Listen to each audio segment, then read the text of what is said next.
नमस्कार दोस्तों, साल 2024 में हो रही इलेक्शंस में अगर कोई नेता औरंगजेब और मुगलों की बात करनी शुरू कर दे अपनी कैंपेनिंग के दौरान तो आप शायद सोचोगे कि ये क्या मजाक चल रहा है, लेकिन प्रधानमंत्री नरेंद्र मोदी ने यही किया। कांग्रेस को औरंगजेब के अत्याचार याद नहीं आते जिसने हमारे सैकड़ों मंदिरों को तोड़ा। ऐसी चीजें गलती से नहीं बोली जाती, ये एक सोची समझी गई चाल है। आइए एक सैर करते हैं दोस्तों व्हाट्सएप ब्रेन वॉशिंग माफिया के डिपार्टमेंट नंबर 2 की।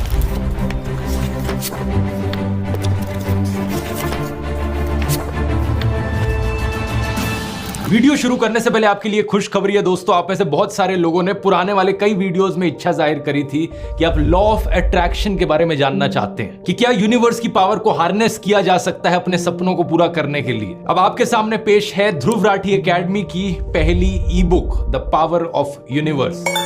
मेरे दोस्त और हमारे रिसर्चर विजेता दहिया ने यह किताब लिखी है लॉ ऑफ अट्रैक्शन और कई सारी ऐसी मिस्ट्रीज पर। मैंने ये किताब पढ़ी और मुझे इतनी बढ़िया लगी कि मैंने इसका फॉरवर्ड भी लिखा है। आपको इसे पढ़ने में 1 से 1.5 घंटे का समय लगेगा और कुछ ऐसा मिलेगा जो पूरी जिंदगी आपके साथ रहेगा। ये शायद से देश की पहली ऐसी सेल्फ हेल्प बुक है जो फिलॉसफी, स्पिरिचुअलिटी और सेल्फ हेल्प की बात करती है एक साइंटिफिक और रैशनल माइंडसेट के साथ। ऊपर से इतनी एंगेजिंग है कि ये कहानी की तरह चलती है। इसमें लॉ ऑफ अट्रैक्शन क्या है, इसकी detailed history, vibrations, aura, water memory, homeopathy, Jiddu Krishnamurti, John Nash, mind control, एक पूरी दुनिया की सैर कराई गई है। इसे डाउनलोड करने का लिंक नीचे डिस्क्रिप्शन में मिल जाएगा या फिर आप इस QR कोड को भी स्कैन कर सकते हैं। हिंदी और इंग्लिश दोनों में ये अवेलेबल है ई बुक। और विजेता ने कहा था कि इसका प्राइस कम से कम रखा जाए ताकि ज्यादा से ज्यादा लोग इसे पढ़ सके और उनकी लाइफ में उन्हें फायदा हो। तो अभी के लिए हमने इसका प्राइस सिर्फ 59 रुपीज रखा है। आप में से इस वीडियो को देखने वाला हर एक इंसान इसको अफोर्ड कर पाएगा। तो नीचे दिए गए लिंक पर जाकर चेकआउट कर सकते हैं। और अब आते हैं वीडियो पर।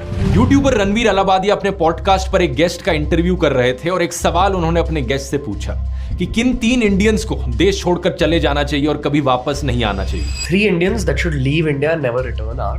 अब पहली बात तो इस सवाल ही अपने आप में बहुत भद्दे किस्म का सवाल है, लेकिन वहां बैठे गेस्ट ने इस सवाल को लेकर कोई ऑब्जेक्शन नहीं किया। उन्होंने 3 इंडियंस के नाम गिनाने शुरू कर दिए। अब यह सवाल अगर आपसे पूछा जाएगा तो आपके मन में क्या आएगा? देश के सबसे बड़े आतंकवादी, गैंगस्टर्स, मर्डरर्स, या फिर आप सबसे बड़े भ्रष्टाचारी, करप्ट लोगों के नाम सोचोगे जिन्होंने लाखों करोड़ों रुपए की चोरी कर रखी हो। लेकिन नहीं, इस आदमी ने जो 3 नाम सुना है वो कुछ और ही थे। बरखा दत्त, प्रोफेसर इरफान हबीब, रोमिला थापर। बरखा दत्त एक जर्नलिस्ट है जिनका नाम आपने सुना होगा, लेकिन बाकी जो 2 नाम हैं, इरफान हबीब और रोमिला थापर, ये एक्चुअली में हिस्टोरियंस हैं। आखिर इतनी एक्सट्रीम नफरत किसी के दिल में हिस्टोरियंस को लेकर आखिर क्यों होगी? इसके पीछे जवाब है दोस्तों इस ब्रेन वॉशिंग माफिया का दूसरा डिपार्टमेंट। क्योंकि रोमिला थापर कहती हैं कि हम हिंदू लोग गुलाम नहीं थे। सही सुना आपने, इसी कारण से गुस्सा है ये लोग रोमिला थापर से, क्योंकि वो कहती हैं कि हमारे जो पूर्वज थे, हमारे पूर्वज हिंदू लोग किसी के गुलाम नहीं थे, वो आजाद लोग थे। ये बड़ी दिलचस्प बात है क्योंकि आमतौर पर हमारे समाज में लोग एक दूसरे को गाली देते हैं ऐसी चीजें कहकर कि तुझे तो मैं अपने घर पे नौकर भी ना रखूं, तेरी औकात क्या है, तू तो गुलाम है। और लोग ऑफेंडेड फील करते हैं जब उन्हें गुलाम या नौकर बुलाया जाए तो। लेकिन यहाँ पर केस इसका बिल्कुल उल्टा है। रोमिला थापर कहती हैं कि आप गुलाम नहीं थे, आप नौकर नहीं थे, लेकिन ये भाजपाई हिंदू, उनसे गुस्सा है इस चीज को लेकर कि कैसे कह दिया कि हम आजाद थे, ऐसे कैसे हमसे गुलामी का लेबल आपने छीन लिया। रोमिला थापर, भारत छोड़ो। बात क्या है ना, असल में दोस्तों ऐसी चीजें बोलना इस ब्रेन वॉशिंग माफिया के एजेंडा के खिलाफ जाता है। मैंने आपको पिछले वीडियोस में बताया था कि इनके दूसरे डिपार्टमेंट का मकसद है आपको ये एहसास